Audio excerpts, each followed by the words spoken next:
Powered by the Las Vegas Review-Journal, this is Vegas Nation Gameday. Presented by DNR House of Diamonds, making luxury affordable. Located in the One Summerlin building in downtown Summerlin. Welcome back, everyone, to another edition of Vegas Nation Game Day. I'm your host, Cassie Soto. There are still a lot of question marks surrounding this Raiders-Colts game on Sunday due to both teams having some key starters on the COVID-19 list. So let's go ahead and try to break this one down for you, starting with our opening drive brought to you by Capriotti's. There's no better time than game time to score party favorites. Order online to get Capriotti's party trays, box lunches, or large subs for the whole crew. Our good friend, Raiders beat writer Vinny Bonsignore joining me now. Vinny, another week, another team dealing with COVID-19, and this time it is the Raiders. At this point, what do we know about the possibility of the Silver and Black getting back some key players, especially on defense, getting them back in time to face the Colts on Sunday? Well, there's various paths available for all of them to be back by Sunday. But as of Thursday, most of those guys still hadn't come off the COVID-19 list. So, and in order for them to have done that, they would have had to test it out, before the 5-day quarantine period lapsed. So it looks like it's headed to the 5-day quarantine, protocol for them to get out and be ready for Sunday, which means that most of them will be back on the roster sometime Saturday if they're no longer showing symptoms. And that's the key to it all. If for any of the guys that are showing symptoms, they have to be symptom-free before, in order to come out of quarantine and be able to get on the field. So the Raiders are hopeful that a bunch of the players are going to be back on Saturday, but that does mean that all of them, or whoever does come back on Saturday or even Sunday, won't have practiced at all this week. Yeah, fingers crossed for sure for the Raiders that they can get some of these guys back to go on Sunday. Well, going back to last week, Vinny, Josh Jacobs notched his first 100-yard game of the season, going back to November of last year. It took him a while to get there, but he was able to get the job done. What do you think, though, took him so long to get to this point, to reach this mile marker? And do you see him sort of replicating that performance in either of these last two games?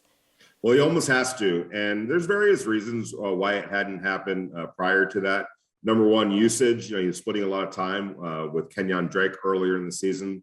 I also think that the offensive line hadn't been squared away for a while. I also felt like the Raiders were getting away sometimes from the run game because they felt like they needed to throw the ball in order to move the ball offensively, which was understandable. But I always felt like they needed to stick with the run. They needed to be committed to the run because it really unlocks a lot of other things that they do offensively. So coming down the stretch, it's probably the perfect time for them to really get back to that commitment to a run game. And also for Josh Jacobs, if you think about it, their whole goal this throughout the offseason into training camp and the way they used him earlier in the season was to get him to this point in the season as healthy and as in shape as possible. Remember, his first 2 years, he'd come to this point in the season and he was pretty banged up, and there were times where he just wasn't even available because of injuries. Well, now he's as healthy as he's ever been at this stage of a season in his career. So that points well to maybe them getting a whole bunch out of him at this point in the season, and they really need him to do that. Well, as for the Raiders' defense, Vinny, they only allowed 8 first downs versus the Broncos, the second fewest in 25 seasons for this Raiders team. We know there's a guy named Jonathan Taylor playing for the Colts, but the Raiders' defense as a whole, how do you see them needing to come together to really just shut down the Colts offense and whoever's going to be playing at quarterback for the Colts? Yeah, and especially without, their entire linebacker crew, or at least their starting linebackers outside of Divine Diablo now, not being able to practice. So it's going to be a challenge, and I wouldn't expect any record-breaking performances this week for the defense, as maybe it was the case against the Denver Broncos. This is a whole different animal with the Colts. Well, we don't know if Carson Wentz is going to play, so he's in COVID-19 protocols. But they have to. It has to start up front with the run games and guys being, responsible in their assignments. It also is going to take linebackers and safeties and cornerbacks run gap filling and making sure that they don't give him any extra room to run, any extra lanes to run, because that's when he kills people. And it's going to take being physical. They have to get him to the ground. And whether that's the first guy that hits him or a gang tackle situation, they have to fly to the ball and get him to the ground because the way he really hurts teams is by getting extra yards after initial contact. He's a big, strong running back that finds a way to maul you. And that's what the Raiders are going to have to do, is just stand up to that physically. Flip the Field, brought to you by Pirate Plumbing, the masters of disasters. Hey everybody, it's Heidi Fang here, and it's time to take a look at the Indianapolis Colts and what the Raiders have ahead in this challenge. Joining me now to discuss that is our Review Journal sports columnist, Ed Graney. Ed, first of all, we've got to talk about the obvious. There's one player on this team who is having a stellar season, and that is running back Jonathan Taylor. How do the Raiders begin to contain him? Heidi, contains a crazy word, given not many people can do it. He averages over 108 yards a game. He's, one of the leading, if not top 2 or 3 vote getters probably at the end of the season for MVP. But let's be honest, the Raiders have been really good against the run. We saw what they did against Denver. Now, this is a different kind of running back than they saw against the Broncos. But if that front can continue to get pressure, they can keep the edge. They've got to keep the edge against Jonathan Taylor. I think they can hold him to around his average, which, like I said, is 108. I'm giving you a hot take. Hot take is they beat Jonathan Taylor under 108. Doesn't mean they'll win the game, but here's the thing. I don't think Jonathan Taylor is the biggest deal here. I think it's the passing game of the Colts. Look, if you're going to let Jonathan Taylor run wild for 200 yards, you probably don't have a chance. But if you are going to allow the Colts to pass the ball as well with a running back like Jonathan Taylor, it's going to be really hard to win. While Jonathan Taylor is a great player, I still think it's important for the Raiders to hold the passing game down of the Colts, no matter who the quarterback is. All week, the Raiders haven't known which quarterback they're going to face. Will it be Sam Ehlinger or will it be Carson Wentz, Ed? How do the Raiders begin to prepare for which quarterback they may have ahead? Well, Sam Ehlinger is a rookie who's never been in an NFL game in the regular season, so we know what he has to offer. I have a funny feeling that Carson Wentz is going to play. Look, the protocols have been changed. Asymptomatic players can play after 5 days if they don't show any symptoms. And really, let's be honest, Heidi, what's the symptoms? Unless this guy has a high temperature, he could go in and say, I'm fine. I haven't been coughing. Nothing else has been happening with me. So in that instance, I think he would play. I just have a funny feeling come Sunday morning when they put out the scratches, Carson Wentz will not be on them. I think this 5-day window has allowed players like him to come back, whether it's right or not. He's not vaccinated, but these are now the protocols, and I have a weird feeling he's going to play. If he doesn't, Sam Ehlinger's a rookie, and believe me, the Raiders won't mind that. Vegas Nation Injury Brief, sponsored by Not the Injury Law.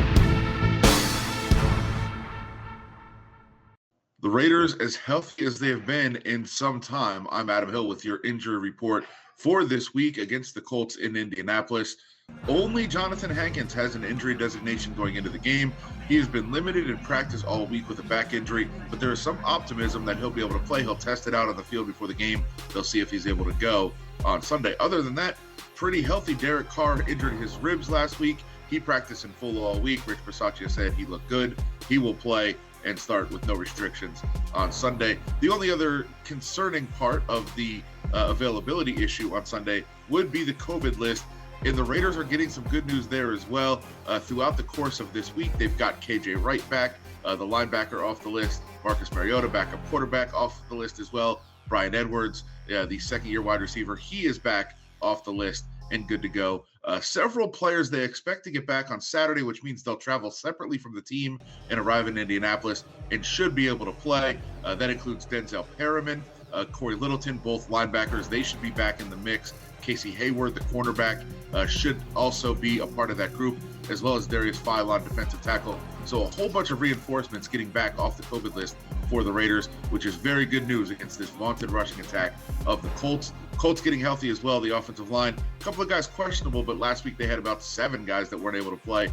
So good news for them on the injury front as well. Should be 2 pretty close to full-strength teams with their playoff lives at stake for the Raiders. With your injury report, I'm Adam Hill. D&R House of Diamonds is Las Vegas's elite private office jeweler, the perfect bridge between internet pricing and a traditional brick-and-mortar jewelry store.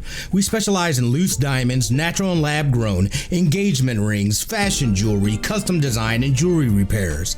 We operate by appointment in our beautiful offices in the One Summerlin building, downtown Summerlin. Our great relationships with the world's largest diamond wholesalers and our low overhead saves you hundreds, if not thousands, on your purchase.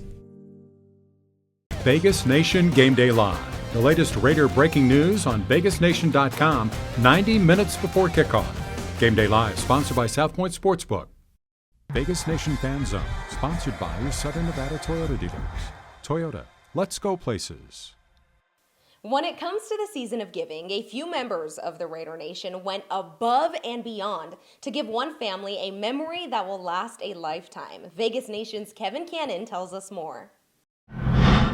The holidays are all about family, and the Raider Nation family stepped up in a big way for one fan. I'm not crying, you're crying. You got it. No. Going to the Raider game or what? No! No. What is it? I'm about to cry right now. We're going to Vegas tomorrow. And guess where we're going Sunday? Oh, let's go! Man, it's about to make me cry. I know. Yeah! I'm Shit, I better go pack. I know. I need to go pack. Let me see, sir. Tell me what happened, Robert. They were doing a segment on motivation, the team players. And so I called up and said, if they need motivation, why don't they look at the fans and the guys that are out there supporting the football team? They spend a hard-earned money to go out there and support this team.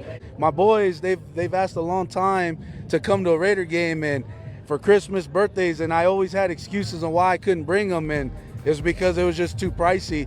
And I told them if we're at home and we're high-fiving each other and we wish we can be in that stadium to cheer the team on.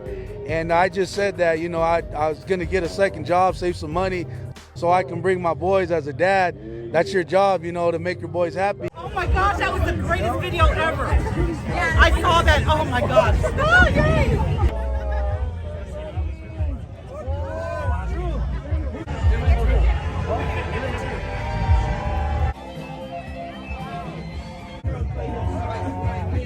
Thanks to Raider Nation and Salute to Kindness, Robert was able to take his boys to their first Raiders game where they watched their first Raiders touchdown in person.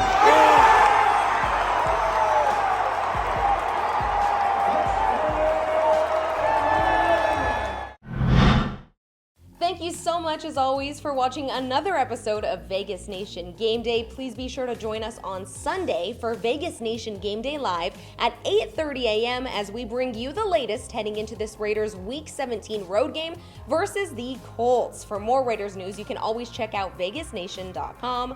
For our entire Vegas Nation crew, I'm Cassie Soto. Please have a very safe and happy New Year's. We will see you in 2022. Vegas Nation Game Day, presented by DNR House of Diamonds, making luxury affordable. Located in the One Summerlin building in downtown Summerlin.